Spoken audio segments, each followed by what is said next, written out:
Салам достор. Мынакей мен могу гумус жөнүндө бир айтып кетейинчи силерге. Могу гумус иштетилип атат да, например. Бир 6 ай болду. Уже сөөл жыландар уже бар бүтүлүк. Мун деген биз азыр элеп кайра гумусун чыгарып, сөөл жыланын өзүнчө бөлүп, топурагын өзүнчө бөлүп атпайлыбы? Андай кылбай эле, например, могу чыккандан кийин ошо топурак болуп дайын болгондон кийин бул жерден элегенден кийин деле баары бир ар кандай ото чөптөр калып калышы мүмкүн. Ар кандай микробдор болуп калышы мүмкүн, например.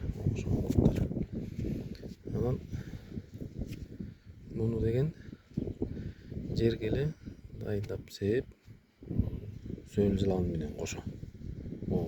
Сөөл жыландары менен кошо эле себесиң. Жерге сээп туруп 1-2 күндөн кийин жер отурукташып уже неткен өз калыбына келгенден кийин неме кылабыз да, үстүнө эле дары чачып коебуз. Мындай өтө күчтүү эмес, мындай среднийрээк, чтоб ото чөптөр, анча микробдор кичине ошолорду өлтүрүш үчүн. Сөөл жылан бирден өлбөйт. Сөөл жылан уже жер сугарылат да, буга чейин сугарылат, уже жер качат кадимки сөөл жылан дарыдан. Нары кирип кетет дагы. Ото чөп чыкпай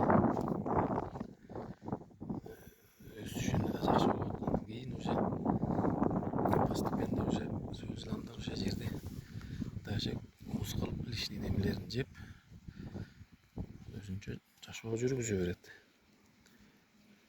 Тиги бадыраңбы, любой нерсе тамырын жебейт булар эч качан. Качан жейт? Качан гана тамыр чиригенде ошондо гана жейт. Так жебейт.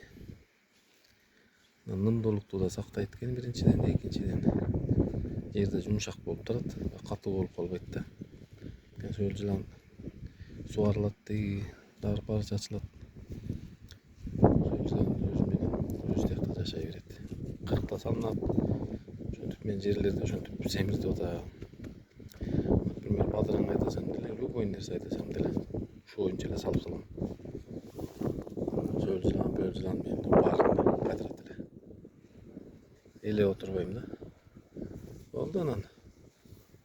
Уже тияктан уже өзүнчө дарыланып, өзүнчө кете берет. Достор, ушундай. Азыр элдин баары гумус дешет.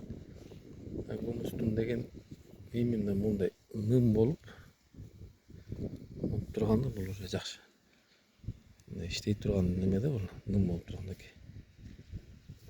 Если мындай кургак болсо, ал уже жерде андай витаминдер жок, например, кальций болобу, жанагындай керектүү витаминдин баары ушунда нымдуулукта болот.